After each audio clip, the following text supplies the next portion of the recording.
Greetings, I'm Pastor Diana Thompson. I am the called pastor at the Canton City Lutheran Parish and the administrative pastor at St. Paul's Lutheran Church in Alliance. It is my pleasure to join you once again in episode 35 of our Bible study on the book of the Acts of the Apostles. If you have come across this video randomly while surfing the web, welcome. I do believe that the Holy Spirit finds unique and amazing ways to call us to grow in faith or to learn something new. If you've been with me throughout this Bible study, welcome back. It's always a joy to have you here. I always encourage you to have 3 tools if you can find them and make them available. One is a Bible. It can be printed, digital translation of your choice. This just helps you follow along. The second is paper, and then the third is a pen or pencil to make notes, to write your questions, to write down inspirations, thoughts, things that are going through your mind. You're invited to put those comments and questions in the comment section on the YouTube channel. And you also will find at the end of the video my personal contacts for my Facebook page and other social media, as well as my email address if you prefer more private conversation. So again, welcome. We are in episode 35. We are in chapter 24 of the book of the Acts of the Apostles. And today we will be continuing Paul's Roman hearing, his hearing as a Roman citizen. And he is finding himself before the governor Felix. And Felix has something to say about what's going on and has his own agenda going on as well. So we'll talk about some of what's going on. Before we jump into our time together more fully, there are 6 themes that run through the Gospel of Luke and the book of Acts.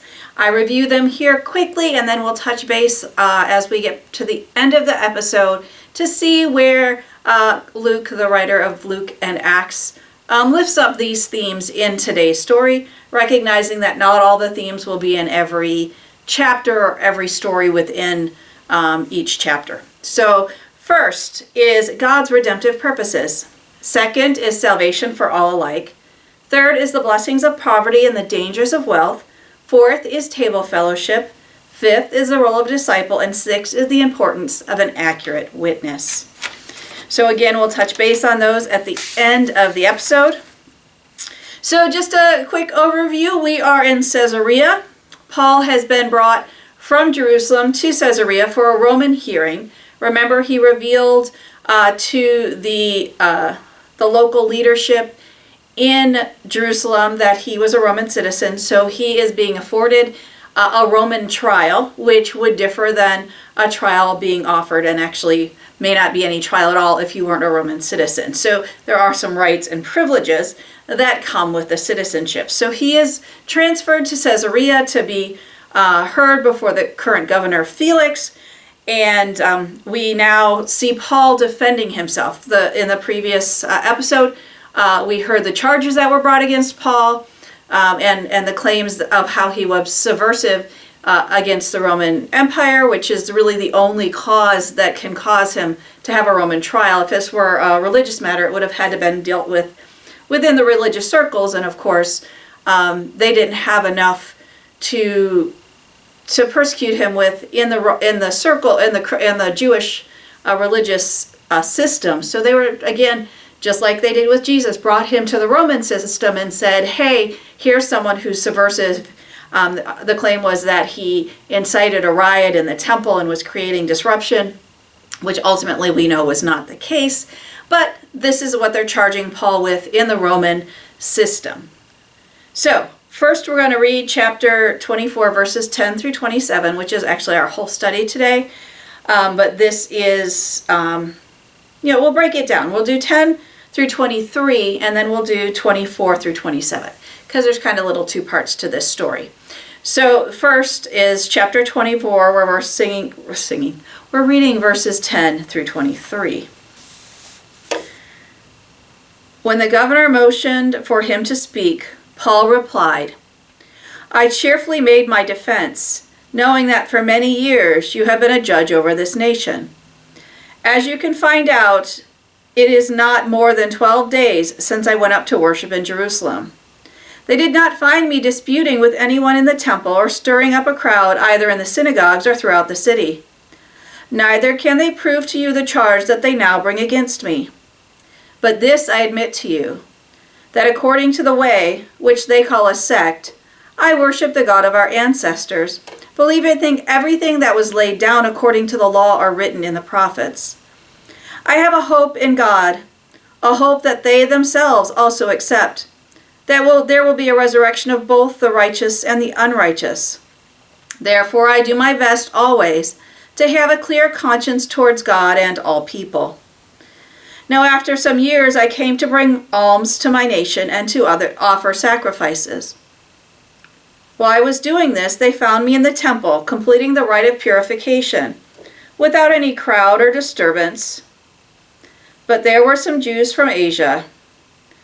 They ought to be here before you to make an accusation, if they have anything against me. Or let these men tell what crime they had found that I stood before the council, unless it was the one sentence that I called out while standing before them. It is about the resurrection of the dead that I am on trial before you today. But Felix, who is rather well informed about the way, adjourning the hearing with the comment,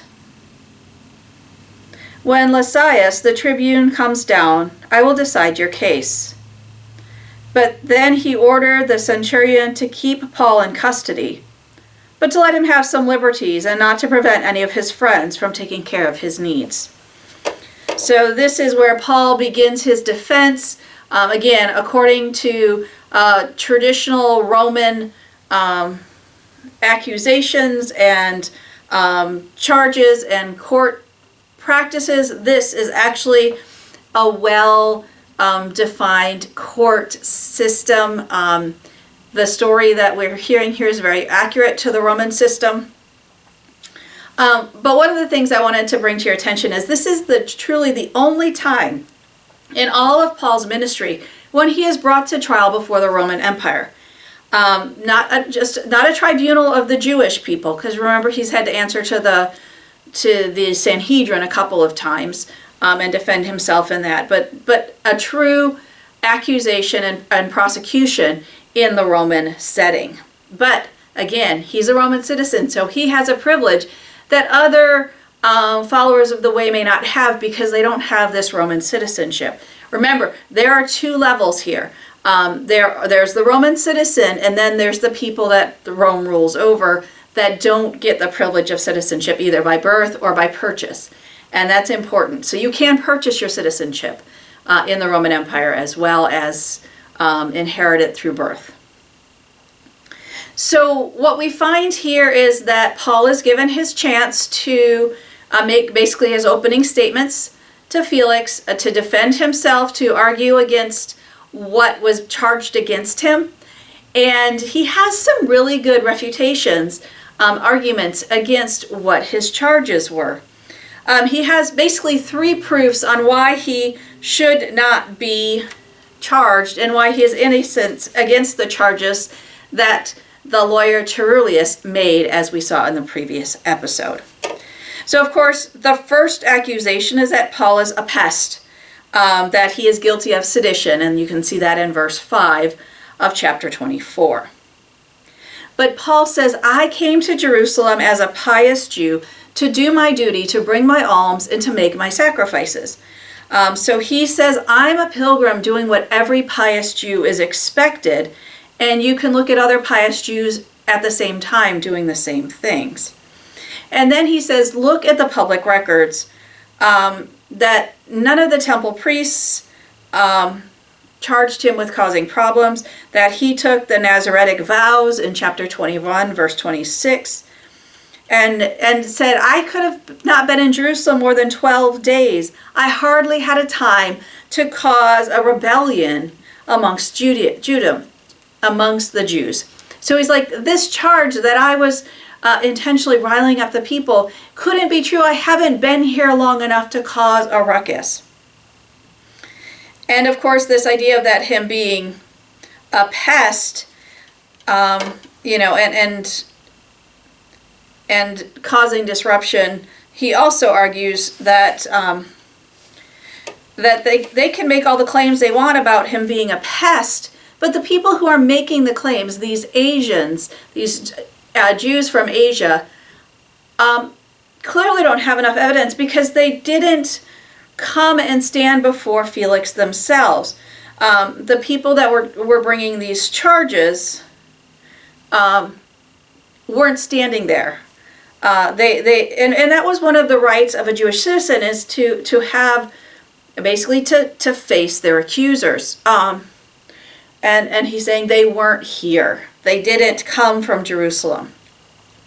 So then Paul's second argument is again this idea that he's a ringleader of a religious sect. The language, the words that's used for that also comes from the same idea of a cult.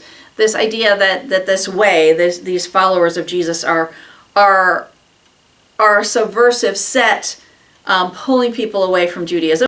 A lot of Jews really felt was the case. They were a sect that was really trying to disrupt the Jewish community. But Paul's argues that he is not the ringleader of a religious sect, but he cleverly admits that he is associated with this other sect of the Nazarenes, the Nazarites. So it's really kind of an interesting switch that he took this Nazarite vow, but yet at the same time says the people of the way, myself and the people of the way, are not a cult. We're not a sect that is diversive. Even though, of course, there's plenty of people who felt that they were. But what he does make a public confession of is what he believes, and how he understands the practices of the way. So, he really says, I believe and worship the same God as the other Jews, which, of course, they call us a sect. This is in verses 14 and following. But we believe everything that was laid down according to the law and written in the prophets. And then I have hope in God, a hope that they themselves also accept. So he's like, I can't be a sect. We have the same foundational belief. So he's really saying we are well within the understanding and boundaries of the Jewish tradition. So Paul's worship of Israel's ancestral God is proved in this argument that he believes in everything that was written down by the law and the prophets. And then, of course, in chapter 23, verses 7 and 8, he recognizes that there's Sadducees who are opponents to this understanding of resurrection. So even within the Jewish culture and community and theology, there's still a division about whether there's resurrection or there's not. So there's the Pharisees who say, yes, there is a resurrection after death. And there's the Sadducees who say, no, there is no resurrection. So Paul is still within the scope of what it means to be Jewish, because there's still dissent within the Jewish community. So Paul really says, I can't be a leader of a cult. I can't be a leader of a diversive sect, because we're not a sect. We believe in the same things. We're not declaring any heresies. So you can't use that charge against me.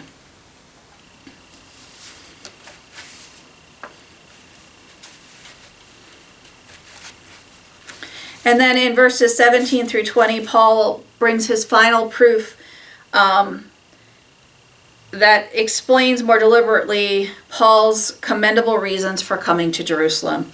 So the reasons he's in Jerusalem would be reasons that Rome itself would have endorsed and even encouraged. He does not indicate what calendar he's using, so we don't know if it's a Jewish calendar or the Roman calendar, but he did say that it's been several years since he was last in Jerusalem. So he was doing what was appropriate of a Jewish pilgrim, going to the temple, bringing alms, and offering sacrifices. So this was exactly what the Roman government would have wanted. They would have wanted the Jewish practices to remain in Jerusalem, to really, for people to say, this is my faith and this is what I do, and to honor that and be honest in their faith and tradition. So Paul says, I can't be a rabble-rouser. I'm doing exactly what my religion and tradition expects of me. I am being faithful. So we as the readers would know from Luke's account that Paul would have spent his time in the temple as was appropriate. And remember, Paul had tried to get there earlier to be in the temple for Passover, but got held up because of people who were trying to cause trouble and for him in Asia. So, he's there now and now gets accused in Jerusalem of being a troublemaker. So Paul was accused by his original accusers in chapter 21, verses 27 and 28, who are now unavailable for Felix to interrogate, which again is not appropriate, because Felix can't see what their accusations are nor hear their proof if they're not there. So just in and of itself, that's problematic and questionable. And Roman law was very strong, had strong opposition to the idea of someone making an accusation and then running away, to abandon the charges that they had made. So this is really a problem that Paul points out is bigger than what they're charging him with, is the fact that they clearly don't have legitimate proof because they have made themselves absent now that they brought the initial charges, and they were the ones that actually incited the riot that triggered the legal problems to begin with. So in this final proof, Paul makes his important, though indirect, claim of innocence. He is without crime. It's a legal term that underwrites his claim of innocence. However, it carries a connotation of religious purity as well.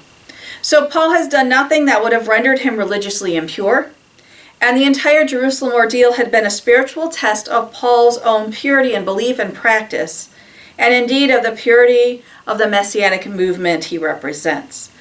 And of course, we know that he is able to prove purity in both his own faith and the accuracy of faith of the people of the way, of these disciples of Jesus. So in verse 21, Paul summarizes or concludes his speech by drawing attention to the theological subtext of Tertullius' political charges. Paul's closing arguments rest on the validity of a theological claim that is distinctively Jewish, which was mentioned in verse 15. And namely, that was the resurrection of the dead, which again was originally brought up in chapter 23, verse 6. So we as the readers might want to gloss over Peter's closing statements in this commentary as we look to what he writes in Corinthians, that if Christ has not been raised, then our preaching is in vain and your faith is in vain. So that's 1 Corinthians 15:4. But Paul's mission and message is clear, and the controversies that swirl around each of his messages are reduced to this single claim, which is that, this resurrection of the dead needs to be part of Christian faith, because if Jesus is not raised, then what are we doing? What is this really all about? So in verses 22 and 23, the narrator says, Felix was rather well informed about the way, and it implies that he has some official, essential agreement with Paul's definition of the church's beliefs and practices, as marked in verses 14 through 16, and that this must be considered a religious party with normative Judaism rather than a renegade movement at its margins. So that this disciples of Jesus are not a fringe group. They're not a divisive group. They're actually part of the heart and walk within the middle of this Jewish understanding. So Paul assumes his competence, assumes Felix's competence in his opening, and then affirms it again in his closing. And as we'll see in the next few chapters, that Felix is actually married to a Jewish woman, and probably well able to recognize the orthodoxy of what Paul is confessing. So at this point, Felix calls for a postponement and has promised to decide Paul's case when his accusers arrive. So that is verses 10 through 23. So this is Paul's defense against Felix. And now in verses 24 through 27, we hear Paul being held in custody. So let me read verses 24 through 27. Some days later, when Felix came with his wife Drusilla, who was Jewish, he sent for Paul and heard him speak concerning faith in Jesus Christ. And as he discussed justice, self-control, and the coming judgment, Felix became frightened and said, "Go away for the present. When I have an opportunity, I will send for you." At the same time, he hoped that money would be given him by Paul, and for that reason, he used to send for him very often and converse with him. After 2 years had passed, Felix was succeeded by Porcius Festus, and since he wanted to grant the Jews a favor, Felix left Paul in prison. So again, verses 24 through 27.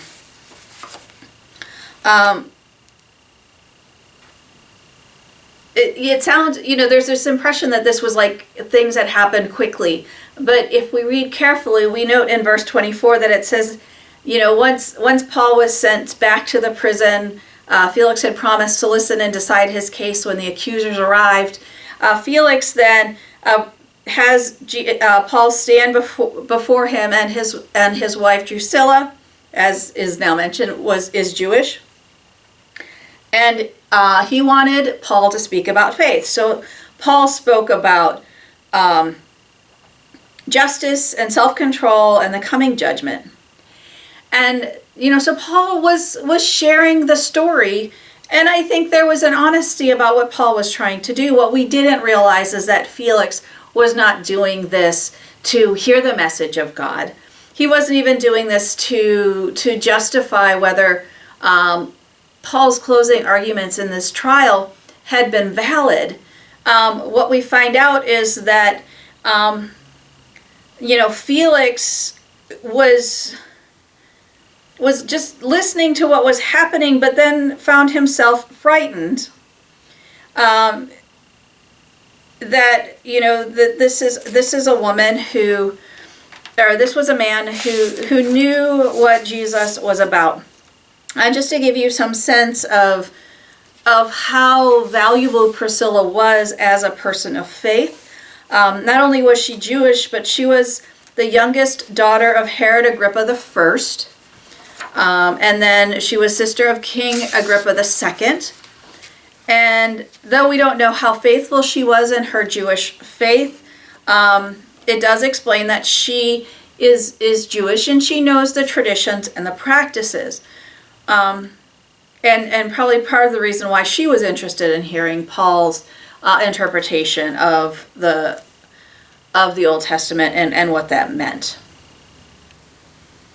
So again, we're reminded that Paul's confession of faith is anchored in his Jewish understanding of himself and the church and the way as people of the Jewish tradition.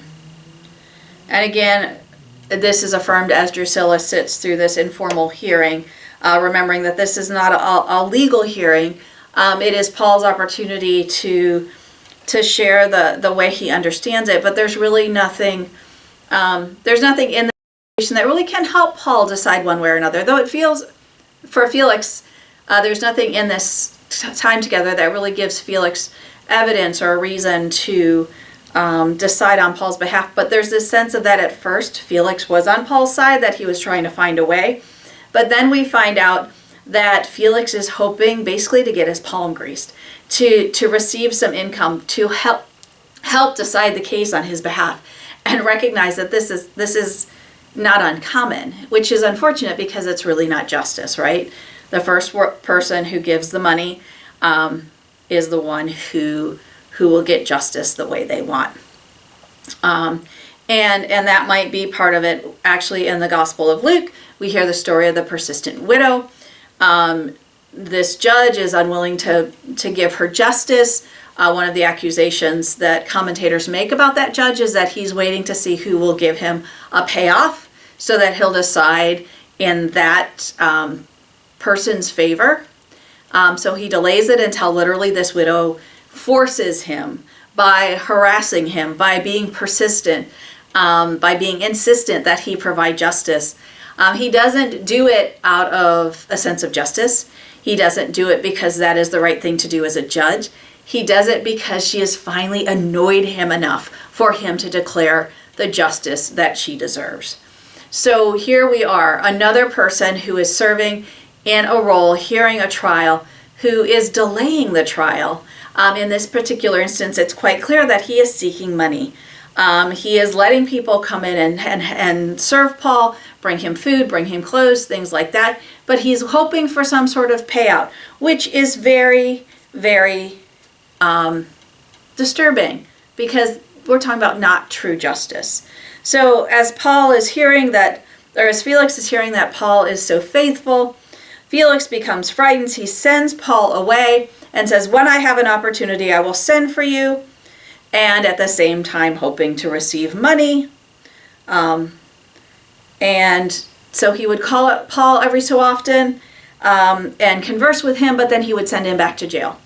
And maybe he thought that if Felix was persistent enough in this, that maybe Paul would give in. But it says in verse 27, this went on for 2 years. 2 years. And then Felix was succeeded by Porcius Festus. And now this is not uncommon either. The role of the governor was a time-limited situation. So Felix's role here really is ignoble. I mean, he's just not he's not who he's supposed to be. So in this situation, there's a term limit, as I said, for the governors, and ultimately history looks poorly on Felix. Not just this story in the Acts, but other historians say that Felix was a malcontent, was better known for greed than for competent leadership. So this unfortunately reflects who he was from other sources of that time. But it also reflects the fact that there's a 2-year term limit on detentions of Roman citizens without an official verdict being rendered. So Felix also, that's where it wasn't the term limit. Felix was also not following the law. He kept saying that when your accusers appear, I'll hear your case. The law says you can't go more than 2 years without rendering a verdict. And honestly, in the United States, ours is supposed to be a swift justice system. To go 2 years without concluding your trial would definitely not be considered swift by any stretch of the imagination. So Felix really was playing fast and loose with the law by holding Paul, continuing to have conversations with him, but never ultimately giving a verdict one way or another, whether he found Paul guilty or innocent. Nothing. There was no decision. And then, of course, the next person who came into the position of governor was Porcius Festus. And Porcius, unfortunately, had a very short term of office. The historian Josephus characterizes him as a competent leader who worked hard to establish good relationships with the Jews and bringing lasting peace to the region. But Festus died early and prevented him from fulfilling all of these ambitious ideas.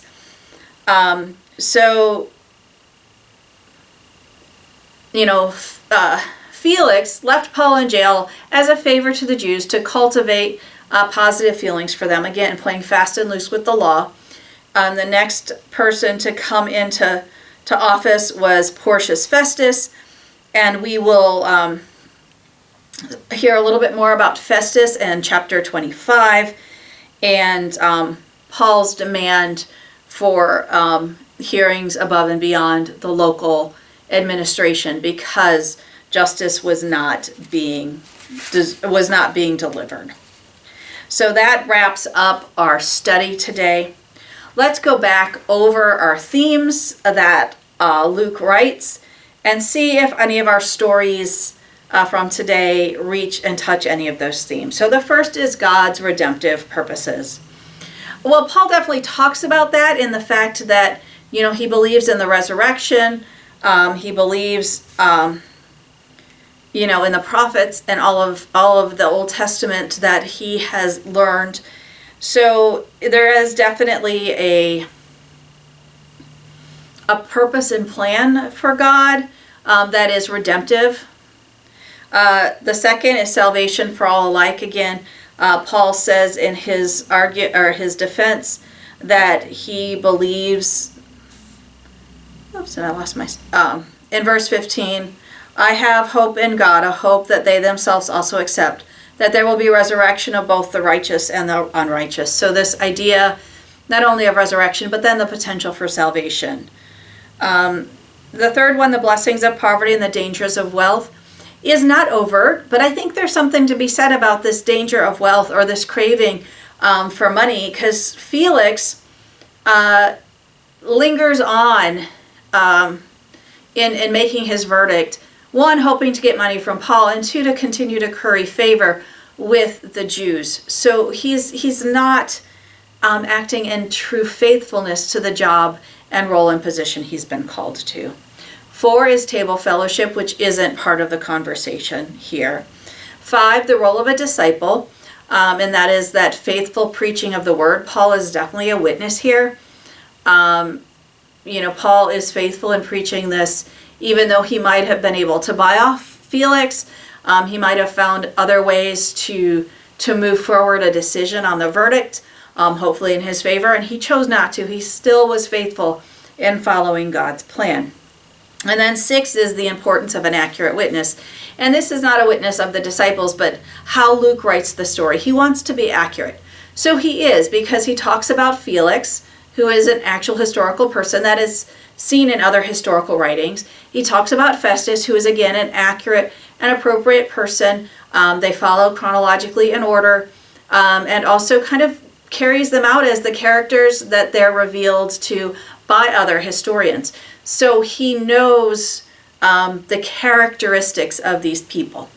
He also writes very clearly and carefully about how a Roman citizen trial goes. And so that is very accurate as well. So again, his accuracy is about making sure that his timeline is correct, that the people involved are authentic to how they were known, this is what a Roman hearing would have been like versus what the Sanhedrin council charges would have been. And so he really did a good job at being an accurate witness of the community at that time. So as always, I thank you for joining me. As I've mentioned before, any questions, comments, reflections, inspirations, whatever, feel free to drop those in the comments. If you have questions, I'll try to address them in the next episode or reply in the comments section. If you prefer a more private conversation, again, my social media and my email address will come up at the end of the video. You're welcome to reach out to me in those ways as well. So next episode, episode 36, we'll be in chapter 25, and we're actually going to do that whole chapter. There's really 3 parts to the story here. So Paul appeals to the emperor in chapter 25, verses 1 through 12. Festus consults King Agrippa in chapter 25, 13 through 22. And Paul is brought before Agrippa in chapter 25, verses 23 through 27. So our goal next episode is to cover all of chapter 25. Grace and peace to you, my dear Theophilus. God is with you.